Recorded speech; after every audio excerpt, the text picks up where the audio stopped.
So I started editing this video and realized I didn't make an intro.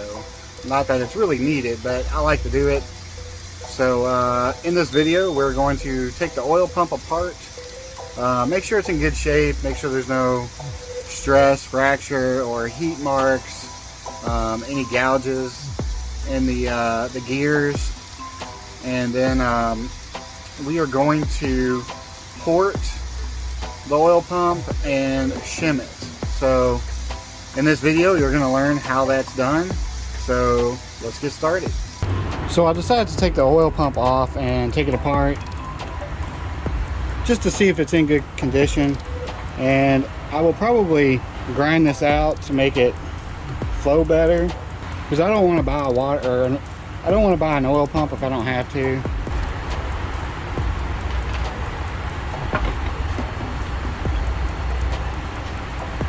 The gears all look good. I don't see any cracking or any areas that look concerning. I'll probably take the Dremel and grind down all the sharp surfaces, and then this hole right here I can make a little bit bigger, grind that out, make it flow a little bit better. And I'll probably put a shim in it to give it higher oil pressure.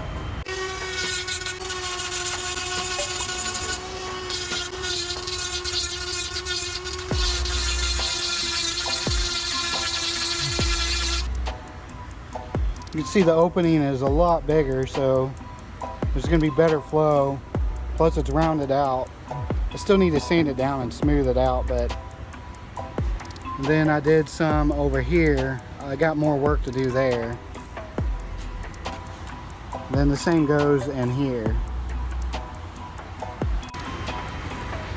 Alright, so here's the final result. It could be a little bit cleaner, but you know, I sanded it down the best I could with what I have, and in there as well. And then I got down in here, all I did was smooth out the rough edges, and that's pretty much it. We need to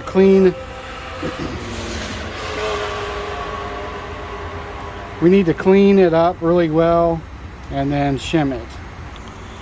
Alright, we got it cleaned up the best we could with the amount of effort that I was willing to put into it. I mean, it ain't perfect by any means, but I mean, it literally could be soaking in degreaser for 6 months and probably still wouldn't come clean. But it looks pretty good. Let's put it back together. Alright, we're going to put some blue thread locker on our screws, or our fasteners for the oil pump. We got it cleaned up the best we could with the amount of effort that I was willing to put into it. It is, again, extremely hot outside, and I'm just kind of over it. Alright, there she is. We just need to shim it, and we'll do that now. Alright, in order to shim the oil pump, you have this port right here, and you can do this with the oil pump on the car, but obviously you can't port it with it on the car. Now, I could have ported it a lot more, but you know, I chose not to. So this thing right here is the piston that slides into here with the spring.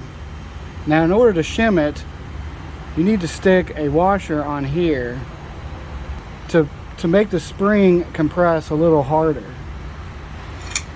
Luckily, I have this little washer right here that is the perfect size on the outside of this. But I need to drill the opening or the hole a little bit bigger.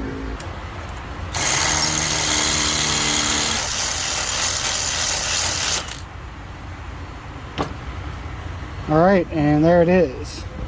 And it should fit over that. Alright, and there we go.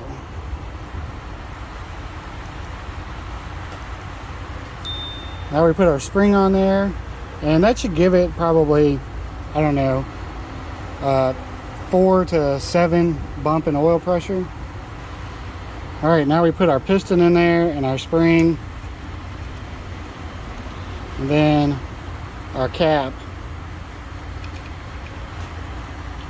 Then we tighten it down.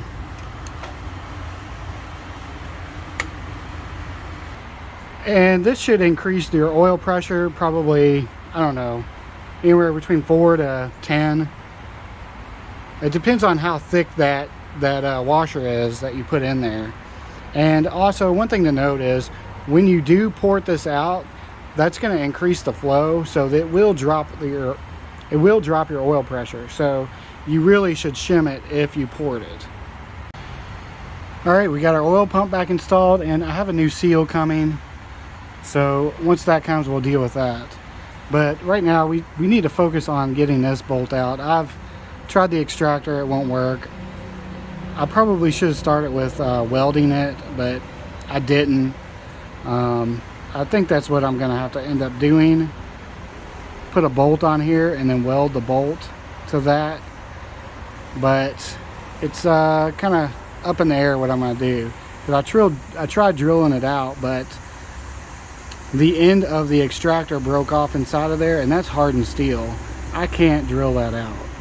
We might have to just end up doing what the original owner did, was basically goop it up and tighten it down the best they could, and hopefully it doesn't leak.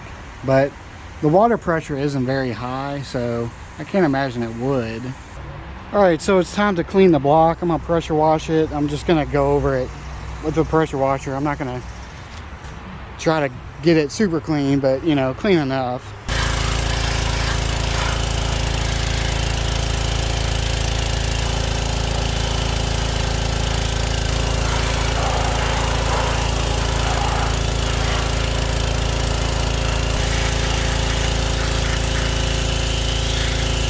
Well, that's pretty much the best it gets. It's a lot better than what it was, but you know, it is what it is. All right, and that's pretty much how it's done. To port and shim the oil pump, I could have ported it a little bit better, but you know, it's whatever. But now, since I'm thinking about it, the D16Y7 oil pump has a crank positioning sensor, and so the D15B8 does not. I'm not sure if I actually need that sensor. It's always going to show an engine light if I don't have that sensor. So once I get the motor removed from the 99EK, then I'm going to pull that oil pump off, and I'm going to see if it will fit on the D15BA or D15B8. So that way I can use that oil pump and have the crank positioning sensor. I mean, I don't think it'll fit. It might, but I don't think it will. If that's the case, then I probably won't have a crank positioning sensor, or I might even just upgrade the fuel management to ODB1. Obviously, I know it's not an upgrade, but I like to think it is, just because you can do so much more. You have less sensors and it can be tuned, but I wouldn't tune it. I would just get a automatic P28 or whatever the non-VTEC is for that year, 92 through 95. Maybe it's a P06 or a P05. I can't remember. But anyway, that's what I plan on doing. But oh well, I appreciate you all watching. I appreciate all the support. Please subscribe. Please hit the like button and share my videos. With all that being said, I will see you all in the next video.